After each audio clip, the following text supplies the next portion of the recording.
Hello ಎಲ್ರಿಗೂ welcome back to Suhasini vlogs. ಇವತ್ತಿನ ವಿಡಿಯೋದಲ್ಲಿ ಇಡ್ಲಿನ ಸ್ಪಾಂಜಿಯಾಗಿ ಹತ್ತಿ ಥರ ಸಾಫ್ಟ್ ಆಗಿ ಮಾಡೋದಕ್ಕೆ ರೇಷನ್ ಅಕ್ಕಿನ ಬಳಸ್ಕೊಂಡು ಬ್ಯಾಟರ್ನ ಯಾವ ರೀತಿ ಮಾಡ್ಕೋಬೇಕು, ಎಷ್ಟು ಕ್ವಾಂಟಿಟಿ ಮತ್ತೆ ಏನೇನು ಇಂಗ್ರೀಡಿಯೆಂಟ್ಸ್ ಹಾಕಬೇಕು ಅನ್ನೋದನ್ನ ನಾನು ಇಲ್ಲಿ ಕಂಪ್ಲೀಟ್ ಆಗಿ ನಿಮಗೆ ಶೇರ್ ಮಾಡ್ತೀನಿ. ಸೊ ವಿಡಿಯೋನ ಎಲ್ಲೂ ಕೂಡ ಸ್ಕಿಪ್ ಮಾಡದೆ ಕೊನೆ ತನಕ ನೋಡಿ. ಆ್ಯಂಡ್ ಯಾರೆಲ್ಲ ನನ್ನ ಚಾನಲ್ನ ಇನ್ನೂ ಸಬ್ಸ್ಕ್ರೈಬ್ ಮಾಡ್ದಿರಾ ನೋಡ್ತಾ ಇದ್ದೀರಾ, ಪ್ಲೀಸ್ ಸಬ್ಸ್ಕ್ರೈಬ್ ಮಾಡಿ. ಸೊ ಬನ್ನಿ ಇವತ್ತಿನ ವಿಡಿಯೋ ಸ್ಟಾರ್ಟ್ ಮಾಡೋಣ. ಮೊದಲಿಗೆ ನಾನು ಇಲ್ಲೊಂದು ಪಾತ್ರೆ ತಗೊಂಡಿದ್ದೀನಿ, ಹಾಗೆ ರೇಷನ್ ಅಕ್ಕಿ ತಗೊಂಡಿದ್ದೀನಿ. ಸೊ ನಾನು ಈ ಗ್ಲಾಸಲ್ಲಿ ಅಕ್ಕಿನ ಮೆಷರ್ ಮಾಡ್ಕೋತಾ ಇದ್ದೀನಿ. ಈ ಗ್ಲಾಸ್ 1/4 kg ಅಕ್ಕಿ ಹಿಡಿಯುತ್ತೆ ಒಂದು ಗ್ಲಾಸು. ಸೊ ನಾನು ಇದೇ ಗ್ಲಾಸಲ್ಲಿ 3 ಗ್ಲಾಸಷ್ಟು ಅಕ್ಕಿನ ಸೇರಿಸ್ಕೊತಾ ಇದ್ದೀನಿ. ಇಲ್ಲಿ ನಾನು ಬರೀ ರೇಷನ್ ಅಕ್ಕಿನ ಮಾತ್ರ ಆ್ಯಡ್ ಮಾಡ್ಕೋತಾ ಇದ್ದೀನಿ, ಯಾವುದೇ ಥರ ಇಡ್ಲಿ ಅಕ್ಕಿನ ಸೇರಿಸ್ಕೊತಾ ಇಲ್ಲ. ಸೊ ಇವಾಗ ಈ ಅಕ್ಕಿನ ಕಂಪ್ಲೀಟಾಗಿ ವಾಶ್ ಮಾಡ್ಕೋಬೇಕಾಗತ್ತೆ. ರೇಷನ್ ಅಕ್ಕಿ ಆಗಿರೋದ್ರಿಂದ ಸ್ವಲ್ಪ ಡಸ್ಟ್ ಇರುತ್ತೆ ಮತ್ತು ಸ್ವಲ್ಪ ಪಾಲಿಶ್ ಕೂಡ ಮಾಡಿರೋ ರೀತಿ ಅನಿಸುತ್ತೆ. ಸೊ ಹಾಗಾಗಿ ನಾನು ಇಲ್ಲಿ ಒಂದು 2 ರಿಂದ 3 ಸರಿ ಕ್ಲೀನಾಗಿ ವಾಶ್ ಮಾಡ್ಕೋತಾ ಇದ್ದೀನಿ ಅಕ್ಕಿನ. ನೀವೇನಾದರೂ ರೇಷನ್ ಅಕ್ಕಿ ಬೇಡ, ಇಡ್ಲಿಗೆ ಅಂತಲೇ ಅಕ್ಕಿ ಬರುತ್ತೆ ಅಲ್ವಾ, ಅದನ್ನು ಯೂಸ್ ಮಾಡ್ತೀರಾ ಅನ್ನೋಂಗಿದ್ರೆ ಸೇಮ್ ಇದೇ ರೀತಿಯೇ ರೇಷನ್ ಅಕ್ಕಿ ಬದಲಾಗಿ ಆ ಅಕ್ಕಿನ ಬಳಸ್ಕೋಬೋದು. ಅಕ್ಕಿ ಅಳತೆ ಮಾತ್ರ ಸೇಮ್ ಇರುತ್ತೆ. ಸೊ ನಾನು ಇಲ್ಲಿ 3 ಸರಿ ಕ್ಲೀನಾಗಿ ವಾಶ್ ಮಾಡಿಕೊಂಡು ಒಂದು ಪ್ಲೇಟ್ನ ಮುಚ್ಚಿಟ್ಟಿದ್ದೀನಿ. ಸೊ ಈಗ ಅಕ್ಕಿ ತಗೊಂಡಿರೋ ಗ್ಲಾಸಲ್ಲೇ ನಾನು ಉದ್ದಿನಬೇಳೆನ ಅಳತೆ ಮಾಡ್ಕೋತಾ ಇದ್ದೀನಿ. 3 ಗ್ಲಾಸ್ ಅಕ್ಕಿಗೆ 3/4 ಗ್ಲಾಸಷ್ಟು ಉದ್ದಿನಬೇಳೆನ ತಗೋತಾ ಇದ್ದೀನಿ. ನೀವು ಗುಂಡಾಗಿರೋ ಅಂತಹ ಉದ್ದಿನಬೇಳೆ ಆದರೂ ತಗೋಬೋದು, ಇಲ್ಲ ಕಟ್ಟಿರುತ್ತೆ ಅಲ್ವಾ ಹಾಫ್ ಆಗಿ, ಆ ರೀತಿ ಉದ್ದಿನಬೇಳೆನಾದರೂ ಯೂಸ್ ಮಾಡ್ಬೋದು. ಸೊ ನೋಡ್ತಿರ್ಬೋದಲ್ವಾ, ಒಂದು ಫುಲ್ ಗ್ಲಾಸಲ್ಲಿ ಒಂದು 1/4 ಭಾಗದಷ್ಟು ಬಿಟ್ಟು 75% ಅಷ್ಟು ಉದ್ದಿನಬೇಳೆನ ನಾನು ಹಾಕ್ಕೋತಾ ಇದ್ದೀನಿ. ಆ್ಯಂಡ್ ಇಲ್ಲಿ ಒಂದು 1/2 ಸ್ಪೂನಷ್ಟು ಮೆಂತ್ಯನ ಸೇರಿಸ್ಕೊತಾ ಇದ್ದೀನಿ. ಇದನ್ನು ಸಹ 2 ರಿಂದ 3 ಸರಿ ಕ್ಲೀನಾಗಿ ವಾಶ್ ಮಾಡಿ ಎತ್ತಿಟ್ಕೋತಾ ಇದ್ದೀನಿ. ನಾನು ತೋರಿಸಿರೋಂತಹ ಗ್ಲಾಸ್ ಅಳತೆ ಬಂದು 1/4 kg ಹಿಡಿಯುತ್ತೆ ಒಂದು ಗ್ಲಾಸಲ್ಲಿ. ಸೊ ನೀವೇನಾದರೂ ಆ ಗ್ಲಾಸಲ್ಲಿ 4 ಲೋಟದಷ್ಟು ಅಕ್ಕಿ ಹಾಕ್ಕೊತಾ ಇದ್ದರೆ 1 ಲೋಟದಷ್ಟು ಉದ್ದಿನಬೇಳೆನ ಹಾಕ್ಕೋಬೇಕಾಗತ್ತೆ. ಸೊ ನಾನೀಗ ಅಕ್ಕಿ ಮತ್ತು ಉದ್ದಿನಬೇಳೆ ನೆನೆಸ್ಕೊಂಡಿದ್ದಾಗಿದೆ. ಈಗ ಅವಲಕ್ಕಿನ ನೆನೆಸ್ಕೊತಾ ಇದ್ದೀನಿ. ನಾನು ಆಗಲೇ ತೋರಿಸಿದ ಗ್ಲಾಸಲ್ಲಿ 1/4 ಭಾಗದಷ್ಟು ಅವಲಕ್ಕಿನ ತೊಳೆದು ನೆನೆಸ್ಕೊಂಡಿದ್ದೀನಿ. ಅಕ್ಕಿ, ಉದ್ದಿನಬೇಳೆ, ಅವಲಕ್ಕಿ 3 ಕೂಡ 4 ರಿಂದ 5 ಅವರ್ ನೆನೆಸ್ಕೊಂಡ್ರೆ ಸಾಕಾಗತ್ತೆ. ಸೊ ನೋಡ್ತಿರ್ಬೋದಲ್ವಾ, ಉದ್ದಿನಬೇಳೆ ಕೂಡ ಚೆನ್ನಾಗಿ ಸೈಜ್ ಡಬಲ್ ಆಗಿದೆ. ಸೊ ನಾನು ಫಸ್ಟು ಉದ್ದಿನಬೇಳೆನ ಗ್ರೈಂಡ್ ಮಾಡ್ಕೋತಾ ಇದ್ದೀನಿ. ಯಾರಾದರೂ ಮಿಕ್ಸಿ ಜಾರಲ್ಲಿ ಗ್ರೈಂಡ್ ಮಾಡ್ಕೊಳ್ಳೋದಾದರೆ ಒಂದೊಂದು ಸರಿಗೆ ಸ್ವಲ್ಪನೇ ಸೇರಿಸ್ಕೊಂಡು ಗ್ರೈಂಡ್ ಮಾಡ್ಕೊಳ್ಳಿ. ಇನ್ ಕೇಸ್ ನೀವೇನಾದರೂ ಗ್ರೈಂಡ್ರಲ್ಲಿ ರುಬ್ಕೊತಾ ಇದ್ದರೆ ಎಲ್ಲನೂ ಒಟ್ಟಿಗೆ ಆ್ಯಡ್ ಮಾಡಿಕೊಂಡು ರುಬ್ಕೋಬೋದು. ಸೊ ನಾನಿಲ್ಲಿ ಸ್ವಲ್ಪ ಒಂದು 1/4 ಗ್ಲಾಸಷ್ಟು ನೀರನ್ನ ಆ್ಯಡ್ ಮಾಡಿಕೊಂಡು ರುಬ್ಕೊತಾ ಇದ್ದೀನಿ. ಉದ್ದಿನಬೇಳೆನ ಗ್ರೈಂಡ್ ಮಾಡ್ಕೊಳ್ಳೋವಾಗ ಜಾಸ್ತಿ ನೀರನ್ನ ಆ್ಯಡ್ ಮಾಡ್ಕೋಬಾರ್ದು. ಇನ್ ಕೇಸ್ ನಿಮ್ಗೆ ಏನಾದರೂ ರುಬ್ಬಕ್ಕೆ ಆಗ್ತಾ ಇಲ್ಲ ಅಂತ ಅಂದರೆ ಸ್ವಲ್ಪ, ಅಂದರೆ ತುಂಬ ಗಟ್ಟಿಯಾಗಿದೆ ರುಬ್ಬಕ್ಕೆ ಆಗ್ತಾ ಇಲ್ಲ ಅಂತಂದರೆ ಸ್ವಲ್ಪ ನೀರನ್ನ ಆ್ಯಡ್ ಮಾಡಿಕೊಂಡು ಈಗ ತೋರಿಸ್ತಾ ಇರೋ ಕನ್ಸಿಸ್ಟೆನ್ಸಿಗೆ ರುಬ್ಕೊಂಡ್ರೆ ಸಾಕಾಗತ್ತೆ. ಅಂದರೆ ನೀವು ಕೈಯಲ್ಲಿ ಉದ್ದಿನಬೇಳೆನ ಇಟ್ಕೊಂಡ್ರೆ ಅದು ಜಾರೋ ರೀತಿ ಇರಬಾರ್ದು. ಸೊ ನೀವೀಗ ನೋಡ್ಬೋದು ಎಷ್ಟು ಗಟ್ಟಿಯಾಗಿ ನಾನು ಗ್ರೈಂಡ್ ಮಾಡ್ಕೊಂಡಿದ್ದೀನಿ ಅಂತ. ಮೇಯ್ನ್ ಇಡ್ಲಿಗೆ ಉದ್ದಿನಬೇಳೆ ರುಬ್ಕೊಳ್ಳೋದ್ರ ಮೇಲೇ ಡಿಪೆಂಡ್ ಆಗುತ್ತೆ ಪ್ಲಫಿಯಾಗಿ ಬರಬೇಕು ಅಂತ ಅಂದರೆ. ಸೊ ನಾನೀಗ ಈ ಥರ ಕೆಳಗಡೆ ಡ್ರಾಪ್ ಮಾಡ್ತಾ ಇದ್ದರೆ ಅದು ದಪ್ಪ ಉಂಡೆಗಳ ರೀತಿ ಬರುತ್ತೆ ಅಲ್ವಾ, ಸೊ ಆ ರೀತಿಯೇ ರುಬ್ಕೋಬೇಕಾಗತ್ತೆ. ನೋಡ್ತಾ ಇರ್ಬೋದಲ್ವಾ, ಗೊತ್ತಾಗ್ತಾ ಇದೆ ನಿಮಗೆ.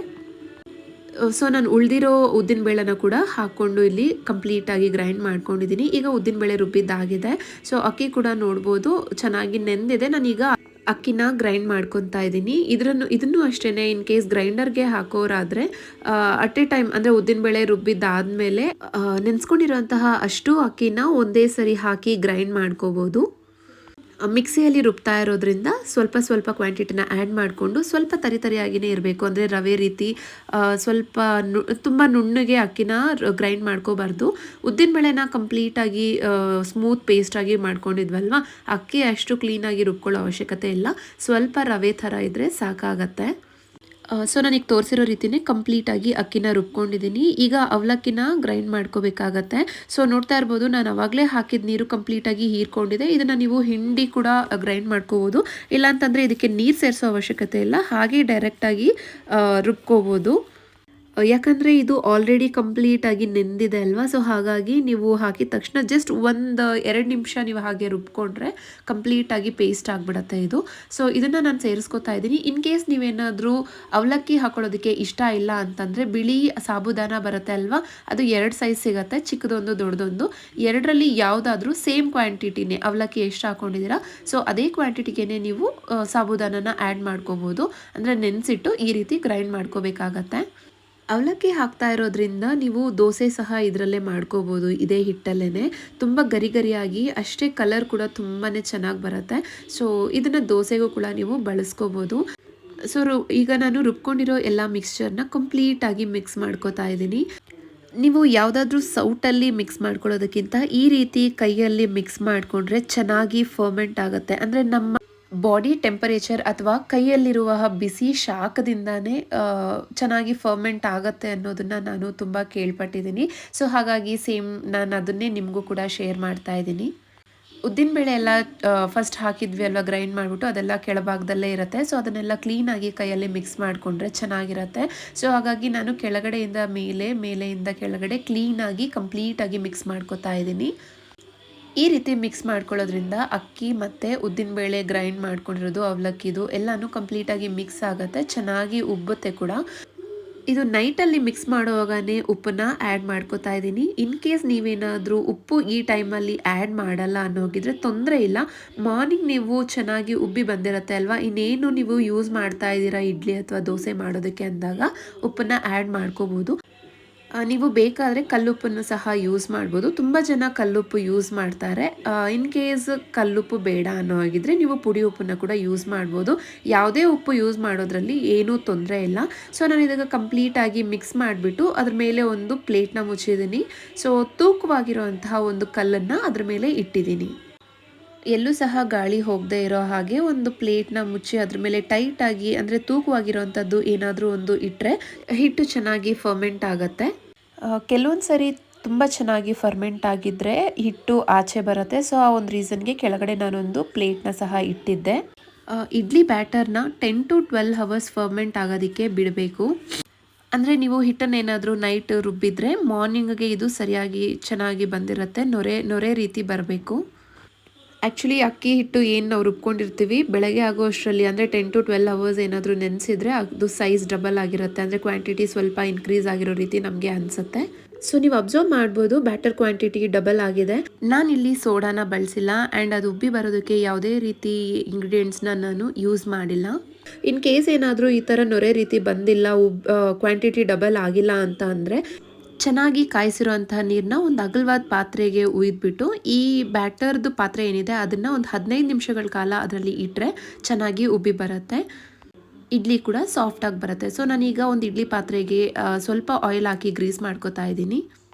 ರುಬ್ಕೊಂಡಿರೋಂಥ ಇಡ್ಲಿ ಹಿಟ್ಟನ್ನು ಹಾಕ್ತಾ ಇದ್ದೀನಿ ಇದಕ್ಕೆ. ತುಂಬ ಜನದ ಹತ್ರ ಸ್ಟೀಲ್ ಇಡ್ಲಿ ಪಾತ್ರೆನೂ ಇರುತ್ತೆ, ಅಲ್ಯೂಮಿನಿಯಂ ಇಡ್ಲಿ ಪಾತ್ರೆನೂ ಇರುತ್ತೆ.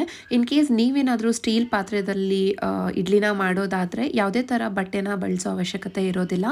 ಯಾರಾದರೂ ಅಲ್ಯೂಮಿನಿಯಂ ಪಾತ್ರೆಗಳಲ್ಲಿ ಯೂಸ್ ಅಂದರೆ ಇಡ್ಲಿನ ಮಾಡ್ತಾ ಇದ್ದರೆ ಬಟ್ಟೆನ ಹಾಕ್ಕೊಂಡು ಇಡ್ಲಿ ಹಿಟ್ಟನ್ನು ಹಾಕ್ಕೊಂಡ್ರೆ ಇಡ್ಲಿ ಈಸಿಯಾಗಿ ಎತ್ಬೋದು. ಅಂದರೆ ನೀವೇನಾದರೂ ಬಟ್ಟೆ ಹಾಕ್ತೀರಾ ಮಾಡಿದ್ರೆ ಇಡ್ಲಿ ಪಾತ್ರೆಗೇ ಅಂಟ್ಕೊಳ್ಳೋ ಚಾನ್ಸಸ್ ಇರುತ್ತೆ. ಸೊ ಹಾಗಾಗಿ ಬಟ್ಟೆನ ಯೂಸ್ ಮಾಡಿಕೊಂಡು ಇಡ್ಲಿನ ಹಾಕಬೇಕಾಗತ್ತೆ, ಇಡ್ಲಿ ಹಿಟ್ಟನ್ನು ಹಾಕಬೇಕಾಗತ್ತೆ. ಇಡ್ಲಿ ಪಾತ್ರೆಗೆ ಹಿಟ್ಟನ್ನು ಹಾಕುವಾಗ ಜಾಸ್ತಿ ಮಿಕ್ಸ್ ಮಾಡೋ ಅವಶ್ಯಕತೆ ಇಲ್ಲ. ಸುಮ್ಮನೆ ಒಂದು 2 ಸರಿ ಕೈ ಆಡಿಸ್ಕೊಂಡು ಇಡ್ಲಿ ಪಾತ್ರೆಗೆ ಹಾಕ್ಕೊಂಡ್ರೆ ಸಾಕಾಗತ್ತೆ. ಇದೇ ರೀತಿ ನಾನು ಎಲ್ಲ ಪ್ಲೇಟ್ಸ್ಗೂ ಇಡ್ಲಿ ಬ್ಯಾಟರ್ನ ಹಾಕ್ಕೊಂಡಿದ್ದೀನಿ. ಇದನ್ನು ಇಡ್ಲಿ ಕುಕ್ಕರಲ್ಲಿ ಇಟ್ಟು ಇದನ್ನು ಲಿಡ್ ಕ್ಲೋಸ್ ಮಾಡಿಬಿಟ್ಟು ಒಂದು 10 to 15 ಮಿನಿಟ್ಸ್ ಬೇಯಿಸ್ಕೋಬೇಕಾಗತ್ತೆ.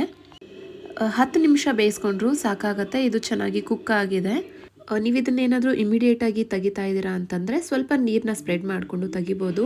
ಸೊ ಇಡ್ಲಿ ಚೆನ್ನಾಗಿ ಕುಕ್ ಆಗಿದೆಯಾ ಇಲ್ವಾ ಅಂತೇಳ್ಬಿಟ್ಟು ನಿಮ್ಗೆ ಗೊತ್ತಾಗಬೇಕಂದ್ರೆ ಈ ರೀತಿ ಒಂದು ಸ್ಪೂನಲ್ಲಿ ಒಂದು ಹತ್ರ ಚುಚ್ಚಿ ನೋಡಿದ್ರೆ, ಸೊ ನೀವು ನೋಡ್ತಾ ಇರ್ಬೋದು ಎಲ್ಲೂ ಕೂಡ ಸ್ಪೂನ್ಗೆ ಅದು ಅಂಟೋದಿಲ್ಲ. ಸೊ ಎಲ್ಲೂ ಅಂಟಲಿಲ್ಲ ಅಂದರೆ ಅದು ಚೆನ್ನಾಗಿ ಕುಕ್ ಆಗಿದೆ ಅಂತ ನಮಗೆ ಗೊತ್ತಾಗುತ್ತೆ. ಮ್ಯಾಕ್ಸಿಮಮ್ ನೀವು ಒಂದು 10 ಮಿನಿಟ್ಸ್ ಇಟ್ಟರೆ ಸಾಕು, ಚೆನ್ನಾಗಿ ಕುಕ್ ಆಗುತ್ತೆ, ಇಡ್ಲಿ ಚೆನ್ನಾಗಿ ಆಗಿರುತ್ತೆ. ಈ ರೀತಿ ಇಡ್ಲಿ ಮಾಡ್ಕೊಳ್ಳೋದ್ರಿಂದ 1-2 ಇಡ್ಲಿ ತಿನ್ನೋರು ಕೂಡ 5-6 ಈ ರೀತಿ ತಿಂತಾರೆ. ಸೊ ನಾನು ಮೇಲೆ ಪ್ಲೇಟ್ನ ಮಾತ್ರ ತೋರಿಸ್ದೆ ಅಲ್ವಾ, ನೋಡಿ ಸೆಕೆಂಡ್ ಆ್ಯಂಡ್ ಥರ್ಡ್ ಪ್ಲೇಟಲ್ಲೂ ಕೂಡ ನಾನು ಸ್ಪೂನ್ನ ಚುಚ್ಚಿ ತೋರಿಸ್ದೆ, ಎಲ್ಲೂ ಕೂಡ ಇಡ್ಲಿ ಅಂಟ್ತಾ ಇಲ್ಲ. ಸಖತ್ ಸಾಫ್ಟಾಗಿ ಸ್ಪಾಂಜಿಯಾಗಿಯೇ ಕುಕ್ ಆಗಿದೆ. ಸೊ ನೋಡ್ತಿರ್ಬೋದಲ್ವ ಇಡ್ಲಿ ತುಂಬ ಚೆನ್ನಾಗಿದೆ. ಅಂದರೆ ಇನ್ ಕೇಸ್ ನೀವೇನಾದರೂ ಅಲ್ಯೂಮಿನಿಯಂ ಪಾತ್ರೆಗಳಲ್ಲಿ ಮಾಡ್ತಾಯಿದ್ರೆ ಈ ರೀತಿ ಎತ್ತಾಗ ಕೆಲವೊಂದು ಸರಿ ಕೆಳಗಡೆ ಸ್ವಲ್ಪ ಅಂಟಿರುತ್ತೆ. ಬಟ್ ಇಡ್ಲಿ ಅಂತೂ ತುಂಬ ಅಂದರೆ ತುಂಬ ಸಾಫ್ಟಾಗಿ ಬರುತ್ತೆ. ಸೊ ಇಡ್ಲಿ ಪಾತ್ರೆಗೆ ಇಡ್ಲಿ ಹಿಟ್ಟನ್ನು ಹಾಕ್ಕೊಳ್ಳೋವಾಗ ನೀವು ಬೇಕಾದರೆ ಸ್ವಲ್ಪ ಬೆಣ್ಣೆನ ಕೂಡ ಆ್ಯಡ್ ಮಾಡ್ಕೋಬೋದು, ಗ್ರೀಸ್ ಮಾಡಬೇಕಾಗತ್ತೆ. ಆ ಥರ ಏನಾದರೂ ಗ್ರೀಸ್ ಮಾಡಿದ್ರೆ ಎಲ್ಲೂ ಕೂಡ ಪಾತ್ರೆಗೆ ಅಂಟದೆ ಇಡ್ಲಿ ಚೆನ್ನಾಗಿ ಬರುತ್ತೆ. ಸೊ ನೀವೇ ನೋಡ್ತಿರ್ಬೋದು ಇಡ್ಲಿ ಎಷ್ಟು ಸಾಫ್ಟ್ ಆಗಿದೆ ಅಂತ ಹೇಳ್ಬಿಟ್ಟು. ಇಷ್ಟು ಸಾಫ್ಟ್ ಆಗಿ ನಾವೇನಾದರೂ ಮನೆಯಲ್ಲಿ ಮಾಡಿಕೊಂಡ್ರೆ 1-2 ಇಡ್ಲಿ ತಿನ್ನೋ ಜಾಗದಲ್ಲಿ 5ರಿಂದ 10 ಇಡ್ಲಿ ಕೂಡ ತಿಂತಾರೆ. ಇದಕ್ಕೆ ಕಾಂಬಿನೇಷನ್ ಆಗಿ ಡಿಫ್ರೆಂಟ್ ಟೈಪ್ಸ್ ಆಫ್ ಚಟ್ನಿ ಮತ್ತು ಸಾಂಬಾರ್ ಜೊತೆ ನೀವು ಇಡ್ಲಿನ ಸರ್ವ್ ಮಾಡ್ಕೋಬೋದು. ಬಿಗಿನರ್ಸ್ ಯಾರಾದರೂ ಇದ್ದರೆ ಅಡುಗೆ ಮಾಡೋದನ್ನು ಇವಾಗ ಕಲಿಯೋರಾಗಿದ್ದರೆ ಖಂಡಿತ ನಾನು ಶೇರ್ ಮಾಡಿರೋ ಅಂಥ ಟಿಪ್ಸ್ ಮತ್ತು ಟ್ರಿಕ್ಸ್ನ ಫಾಲೋ ಮಾಡಿ ಸಾಫ್ಟ್ ಆ್ಯಂಡ್ ಸ್ಪಾಂಜಿ ಇಡ್ಲಿನ ಖಂಡಿತ ನೀವು ಕೂಡ ಇಷ್ಟೇ ಚೆನ್ನಾಗಿ ಸಾಫ್ಟಾಗಿ ಮಾಡ್ತೀರಾ. ಐ ಹೋಪ್ ನಿಮಗೆ ಈ ವಿಡಿಯೋ ಇಷ್ಟ ಆಗುತ್ತೆ. ಇನ್ ಕೇಸ್ ನಿಮ್ಗೆ ಏನಾದರೂ ಈ ವಿಡಿಯೋ ಇಷ್ಟ ಆಗಿದರೆ ಎಷ್ಟೋ ಜನಕ್ಕೆ ಯೂಸ್ಫುಲ್ ಆಗುತ್ತೆ. ಪ್ಲೀಸ್ ನಿಮ್ಮ ಫ್ರೆಂಡ್ಸ್ ಆ್ಯಂಡ್ ಫ್ಯಾಮಿಲಿಗೂ ಶೇರ್ ಮಾಡಿ. ಸೊ ನನ್ನ ಚಾನಲ್ನ ಸಬ್ಸ್ಕ್ರೈಬ್ ಮಾಡೋದನ್ನು ಮರಿಬೇಡಿ. ಆ್ಯಂಡ್ ನಾನು ಇನ್ನೂ ನೆಕ್ಸ್ಟ್ ವಿಡಿಯೋದಲ್ಲಿ ಸಿಗ್ತೀನಿ. ಅಲ್ಲಿವರೆಗೂ ಎಲ್ರಿಗೂ ಬಾಯ್.